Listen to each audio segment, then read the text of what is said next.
जय हिंद दोस्तों, चलिए आज हम लोग स्टार्ट करते हैं प्राचीन भारत का इतिहास। उससे जितने भी इम्पोर्टेंट क्वेश्चन हैं जो बार बार परीक्षाओं में पूछे जाते हैं वो सब क्वेश्चन हैं। तो चलिए हम स्टार्ट करते हैं। पहला क्वेश्चन है, रॉबर्ट ब्रूस फूट थे क्या थे? तो ए ऑप्शन है भूगर्भ वैज्ञानिक, बी ऑप्शन है पुरातत्वविद, सी ऑप्शन है पूरा वनस्पति शास्त्री और डी ऑप्शन है इतिहासकार। तो इसका सही आंसर है ऑप्शन नंबर ए और बी, यानी कि भूगर्भ वैज्ञानिक और पुरातत्वविद रॉबर्ट ब्रूस फूट थे। अगला क्वेश्चन, कोपेनहेगन संग्रहालय की सामग्री से पाषाण, कांस्य और लौह युग का त्रियुगीय विभाजन किया था। तो ए ऑप्शन है थॉमसन ने, बी ऑप्शन लुबाक ने, सी ऑप्शन है टेलर और डी ऑप्शन है चाइल्ड ने। तो इसका सही आंसर है ऑप्शन नंबर ए, थॉमसन ने कोपेनहेगन संग्रहालय की सामग्री से पाषाण, कांस्य और लौह युगीन का त्रियुगीय ये विभाजन किया था। अगला क्वेश्चन, उत्खनित प्रमाणों के अनुसार पशुपालन का प्रारंभ हुआ था। तो ए ऑप्शन है निचले पूर्व पाषाण काल में, बी ऑप्शन है मध्य पूर्व पाषाण काल में, सी ऑप्शन है ऊपरी और पाषाण काल में एवं पाषाण काल में, डी ऑप्शन है मध्य पाषाण काल में। तो इसका सही आंसर है ऑप्शन नंबर डी, मध्य पाषाण काल में उत्खनित प्रमाणों के अनुसार पशुपालन का प्रारंभ हुआ था। अगला क्वेश्चन, मध्य पाषाणिक प्रसंग में पशुपालन के प्रमाण जहाँ मिले वह स्थान है कौन सा? ए ऑप्शन है लंघनाज, बी ऑप्शन है बीरभानपुर, सी ऑप्शन है आदमगढ़ और डी ऑप्शन है चोपनी मांडो। तो इसका सही आंसर है ऑप्शन नंबर सी, आदमगढ़।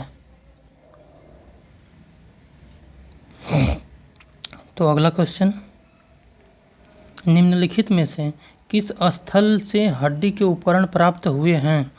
तो ए ऑप्शन है चोपनी मांडो से, बी ऑप्शन है काकोरिया से, सी ऑप्शन है मोहदहा से और डी ऑप्शन है सराय नाहर राय से। तो इसका सही आंसर है ऑप्शन नंबर सी और डी दोनों, यानी कि मोहदहा से और सराय नाहर राय से हड्डी के उपकरण प्राप्त हुए हैं। अगला क्वेश्चन, हड्डी से निर्मित आभूषण भारत में मध्य पाषाण काल के संदर्भ में प्राप्त हुए हैं, यानी कि ए ऑप्शन सराय नाहर राय से, बी ऑप्शन महदहा से, सी ऑप्शन है लेखनिया से, डी ऑप्शन है चोपनी मांडो से।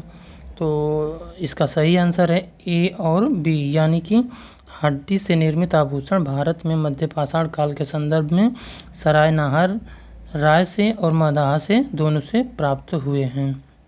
अगला क्वेश्चन, एक ही कब्र से 3 मानव कंकाल निकले हैं, कहाँ से? ए ऑप्शन है सराय नाहर राय से, बी ऑप्शन दमदमा से, सी ऑप्शन महदहा से और डी ऑप्शन लंघनाज से।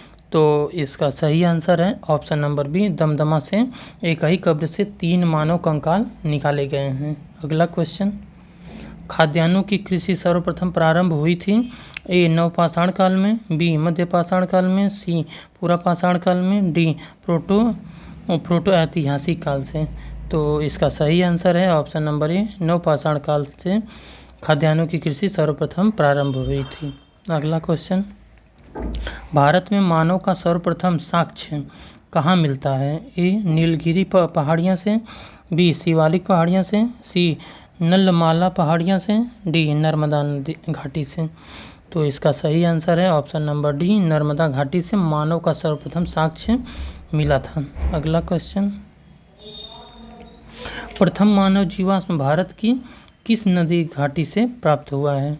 प्रथम मानव जीवाश्म, तो पहला गंगा नदी, बी यमुना नदी, सी नर्मदा नदी और डी ताप्ती नदी। तो इसका सही आंसर है ऑप्शन नंबर सी, नर्मदा नदी। वही नर्मदा नदी जहाँ से प्रथम मानव का जीवाश्म उस नदी घाटी से प्राप्त हुआ था। अगला क्वेश्चन, मानव द्वारा सर्वप्रथम प्रयुक्त अनाज था। मानव द्वारा सर्वप्रथम प्रयुक्त अनाज था, पहला ए ऑप्शन है गेहूँ, बी ऑप्शन है चावल, सी ऑप्शन है जौ और डी ऑप्शन है बाजरा। तो इसका सही आंसर है 11 का सी, जौ, यानी कि मानव द्वारा सर्वप्रथम प्रयुक्त अनाज था जौ। अगला क्वेश्चन, भारतीय उपमहाद्वीप में कृषि के प्राचीनतम साक्ष्य प्राप्त हुए हैं। तो ए ऑप्शन है कोल्डियावा से, बी ऑप्शन है लहुरा देव से, और सी ऑप्शन है मेहरगढ़ से, डी ऑप्शन है टोकवा से। तो इसका सही आंसर है ऑप्शन नंबर बी, लहुरा देव से भारतीय उपमहाद्वीप में कृषि के प्राचीनतम साक्ष्य प्राप्त हुए हैं। अगला क्वेश्चन, भारतीय उपमहाद्वीप में कृषि के प्राचीनतम साक्ष्य प्राप्त हुए हैं, कहाँ से प्राप्त हुए हैं? तो पहला ए ऑप्शन है ब्रह्मगिरी, बी ऑप्शन है बुर्ज होम, सी ऑप्शन है कोल्डियावा से, डी ऑप्शन है मेहरगढ़ से। तो इसका सही आंसर है ऑप्शन नंबर डी, मेहरगढ़ से भारतीय उपमहाद्वीप में कृषि के प्राचीनतम साक्ष्य प्राप्त हुए हैं। अगला क्वेश्चन, उस स्थल का नाम बताइए जहां से प्राचीनतम अस्थायी जीवन के प्रमाण मिले हैं। तो ए ऑप्शन है ब्रह्मगिरी, बी ऑप्शन है बुर्ज होम, सी ऑप्शन है कोल्डियावा से, डी ऑप्शन है मेहरगढ़ से। तो इसका सही आंसर है ऑप्शन नंबर डी, मेहरगढ़ से प्राचीनतम अस्थायी जीवन के प्रमाण मिले हैं।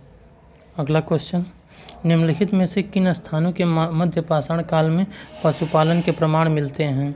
ए ऑप्शन है औदे, बी ऑप्शन है बोरी, सी ऑप्शन है बागोर, और डी ऑप्शन है लखनिया। यानी कि इसका सही आंसर है बागोर से मध्य पाषाण काल में पशुपालन के प्रमाण मिलते हैं। अगला क्वेश्चन, निम्नलिखित में से किसको चारकोलिथिक युग भी कहा जाता है? तो ए ऑप्शन है पूर्व पाषाण युग, बी ऑप्शन है नवपाषाण युग, सी ऑप्शन है ताम्रपाषाण युग, और डी ऑप्शन है लौह युग। तो इसका सही आंसर है ऑप्शन नंबर सी, ताम्रपाषाण युग को चारकोलिथिक भी कहा जाता है। अगला क्वेश्चन, निम्नलिखित में से किस एक पूरा स्थल से पाषाण संस्कृति से लेकर हड़प्पा सभ्यता तक के सांस्कृतिक अवशेष प्राप्त हुए हैं? ए ऑप्शन है आमरी, बी ऑप्शन है मेहरगढ़, सी ऑप्शन है कोटदीजी, डी ऑप्शन है कालीबंगा। तो इसका सही आंसर है ऑप्शन नंबर बी, मेहरगढ़ से पूरा स्थल से पाषाण संस्कृति से लेकर हड़प्पा सभ्यता तक के सांस्कृतिक अवशेष प्राप्त हुए हैं। अगला क्वेश्चन, नवदा टोली का उत्खनन किसने किया था?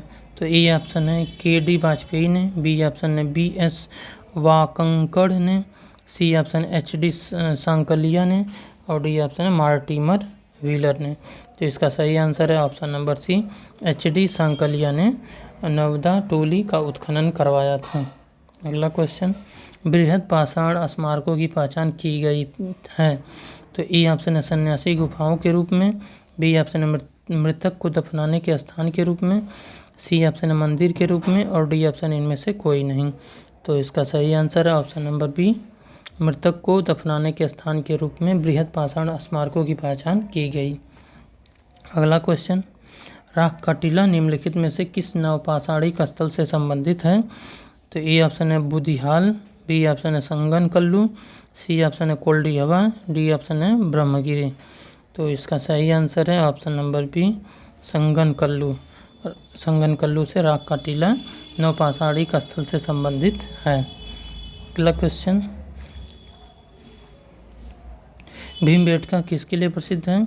तो ए ऑप्शन है गुफाओं के शैलचित्र, बी ऑप्शन है खनिज, सी ऑप्शन है बौद्ध प्रतिमाएं, और डी ऑप्शन है सोन नदी का उपागम स्थल। तो इसका सही आंसर है ऑप्शन नंबर ए, गुफाओं के शैलचित्र भीमबेटका के लिए प्रसिद्ध है। अगला क्वेश्चन, भीमबेटका गुफाएं कहाँ स्थित हैं? तो भीमबेटका गुफाएं A option Bhopal, B option Pachmarhi, C option Singrauli, और डी ऑप्शन अब्दुल्लागंज रायसेन। तो भीमबेटका की गुफाएं, इसका सही आंसर है option number D, Abdullaganj Raisen में पड़ता है गुफाएं भीमबेटका की। अगला क्वेश्चन, भारत में किस शिलाश्रय से सर्वाधिक चित्र प्राप्त हुए हैं? ए ऑप्शन है घगरिया से, बी ऑप्शन भीमबेटका से, सी ऑप्शन लेखाहिया से, और डी ऑप्शन है आदमगढ़ से। तो इसका सही आंसर है ऑप्शन नंबर बी, भीमबेटका से भारत में शिलाश्रय से संबंधित सर्वाधिक चित्र प्राप्त हुए हैं। अगला क्वेश्चन, निम्नलिखित में से किस भारतीय पुरातत्ववेत्ता ने पहली बार भीमबेटका गुफा को देखा और उसके शैल चित्रों के प्रागैतिहासिक महत्व को खोजा? तो ए ऑप्शन है माधव स्वरूप वत्स, बी ऑप्शन है HD संकलिया, सी ऑप्शन है BS वाकाकर, डी ऑप्शन है VN मिश्रा। तो इसका सही आंसर है ऑप्शन नंबर सी, BS वाकाकर ने भीमबेटका गुफा को देखा और उसके चलचित्रों के ऐतिहासिक महत्व को खोजा था। अगला क्वेश्चन, निम्नलिखित में से किस स्थल से मानव कंकाल के साथ कुत्ते का कंकाल भी समाधान से प्राप्त हुआ है? तो यानी कि मानव कंकाल के साथ ही कुत्ते के कंकाल को भी दफनाया गया था। तो वो कहाँ से प्राप्त हुआ है? तो ए ऑप्शन है ब्रह्मगिरी, बी ऑप्शन है बुर्जहोम, सी ऑप्शन है चिरांद और डी ऑप्शन है मास्की। तो इसका सही आंसर है ऑप्शन नंबर बी, बुर्जहोम में मानव कंकाल के साथ साथ कुत्ते का भी कंकाल दफनाया गया था। दोस्तों आज का यही क्वेश्चन है जो कि बहुत ही इम्पोर्टेंट है, जो बार बार परीक्षाओं में पूछे गए हैं। इतने इम्पोर्टेंट क्वेश्चन है जो कि वनडे एग्जाम के पॉइंट ऑफ व्यू से बहुत ही इम्पोर्टेंट है। तो दोस्तों चैनल पर नए हैं तो सब्सक्राइब करिएगा, लाइक करिएगा, शेयर करिएगा। धन्यवाद।